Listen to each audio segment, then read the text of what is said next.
How's it going, everyone? Welcome back to the channel, and we are talking about Scoot Henderson today, who has played really well in January overall.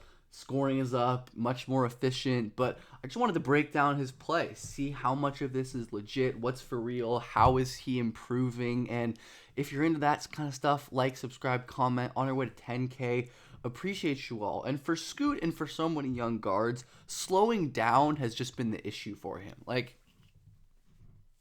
So many explosive young guards like Scoot are so quick and fast and can do whatever they want downhill, but it takes time to be able to do stuff like this. Put Jalen Green in jail, hit a nice little step back. But he's improved in that area. He's improved as a guy who can slow down and read the defense, and he's kind of getting into his floater game a little bit. And when defenses play deep drop coverages against him, he's going to take that. Defenses are still kind of going under screens against Scoot, which is still an issue. He's improving as a shooter, but defenses are still totally fine just sinking back and giving Scoot space to shoot. But he's going to rescreen here, find a little angle for the floater, and drop it in there. So it's not just kind of barging at the rim as much as it was last year. And he's also playing off of 2 feet a lot more this year, which is really nice. That step through is beautiful. Oh my goodness. It's really cool to just watch Scoot expand his scoring bag and add more things he can do. He doesn't end up making this one, but this was a nasty little spin floater. He had an efficient 20-25. I think it was, yeah, on the night I'm recording this against the Thunder, like really impressive. Bump spin move, creates a ton of space in the middle of the floor. He's really getting good at creating space, whether it's with his strength or his pacing or his handle in that little intermediate floater range. And he can hit a little step back a little step back long too. Is it the most efficient, good process shot in the world? No, but still better than nothing at this point. And Scoot's improvement as a three-point shooter, which we'll get to, is only going to boost this kind of stuff. Because Chris Dunn, of course, again, Chris Dunn, who, by the way, maybe the best guard defender in the league this year, or at least up there.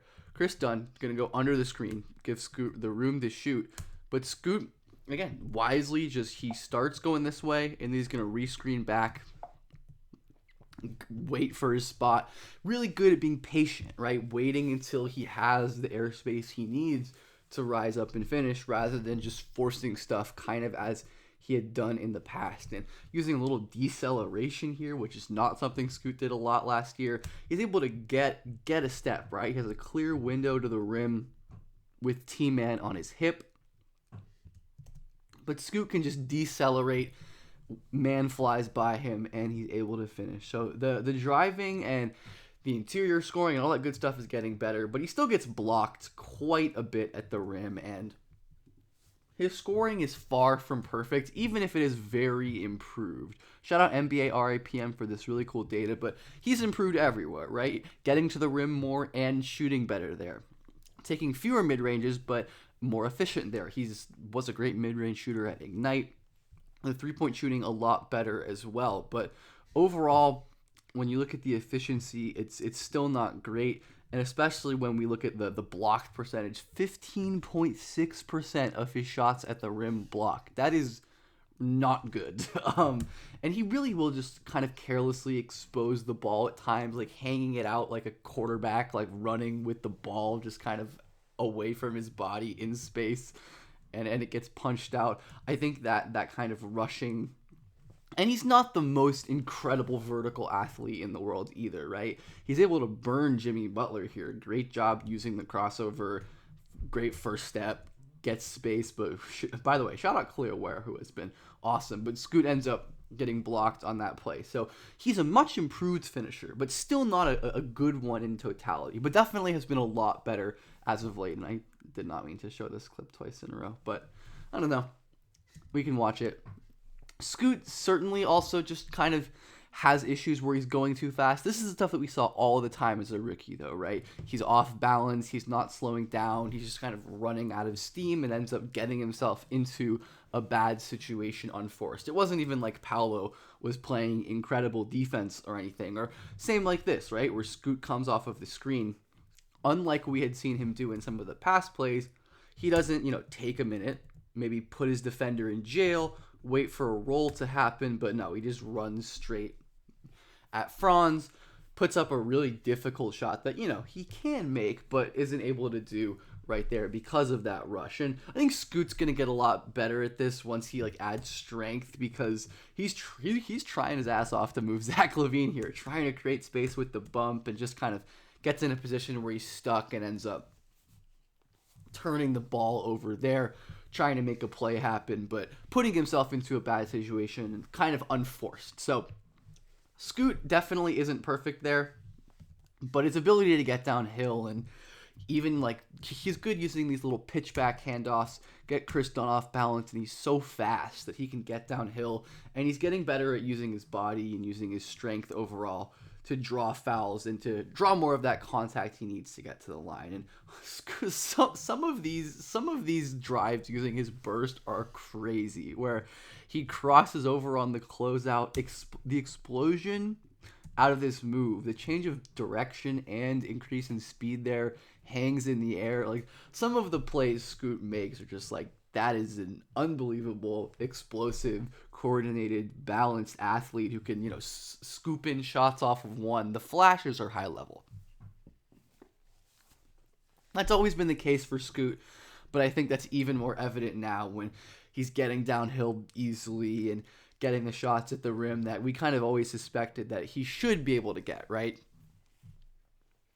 Based on his track record and physical tools. And this is another great example of him using his patience in space against Şengün, right? He could maybe take the mid-range jumper, or in the past, he might have just barreled straight at him, but Scoot's going to wait, use leverage, pump fake, shield, and draw a foul. Just picking his spots in a more mature, more patient manner, which I do really appreciate and think is going to end up being big for him in the end, hanging in the air, getting downhill, because he has the athletic tools to make these things happen, even if they aren't necessarily happening consistently yet. But the shooting recently has been a lot better.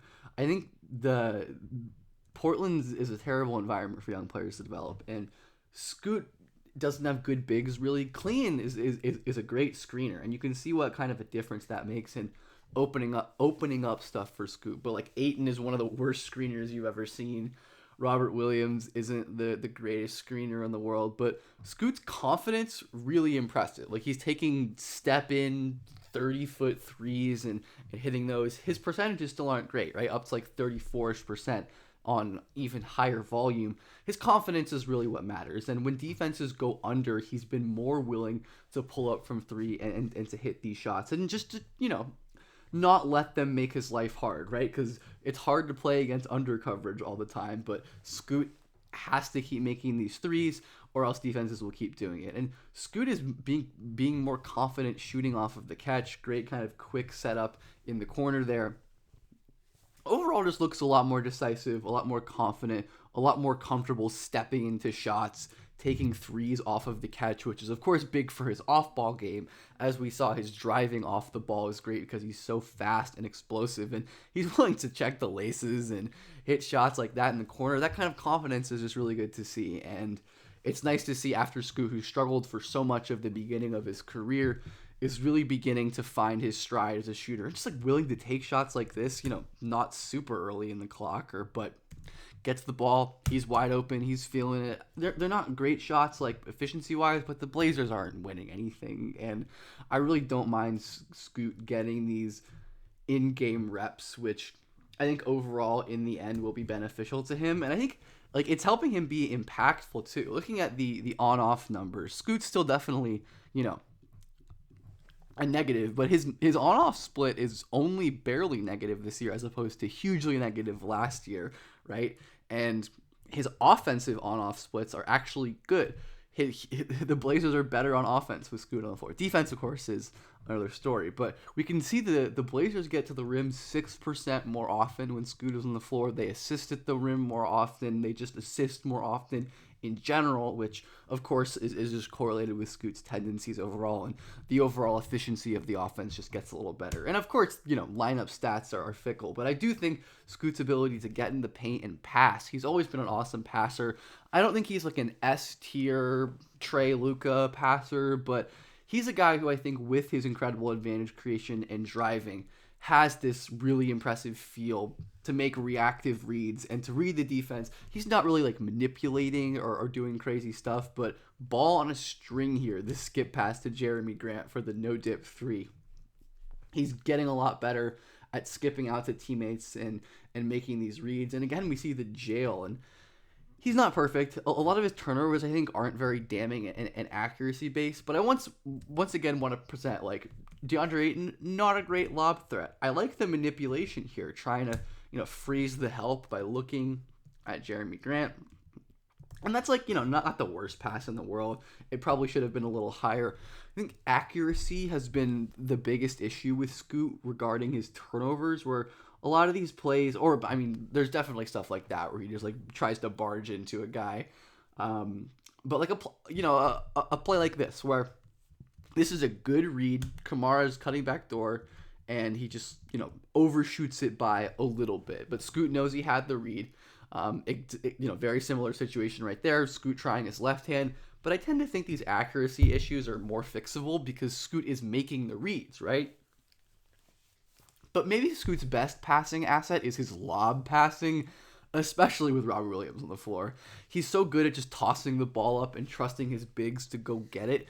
And these are such efficient shots, right?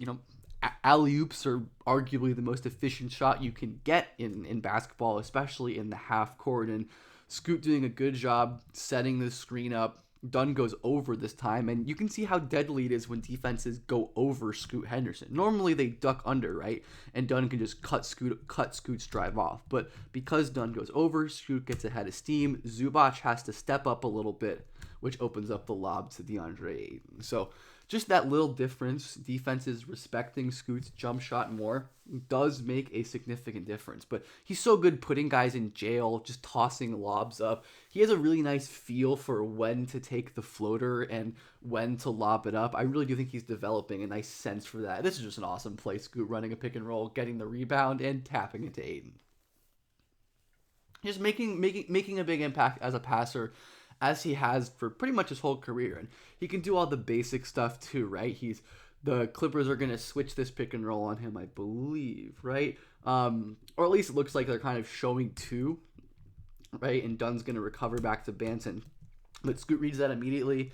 Banton gets a little bit of space and is able to hit that three. And Scoot is like a nice off-ball reactive passer. Again, not necessarily bending the defense, but he will read Jabari Walker cutting to the basket when he's on the ball. There's nobody in the paint to help, and he's just going to throw that pass in there, right? Nothing insanely complicated, but it's moving the ball. It's being a connector, playing without, high usage and reps is important. Or a same play like this right here, where he's really just reacting to a defensive error right here.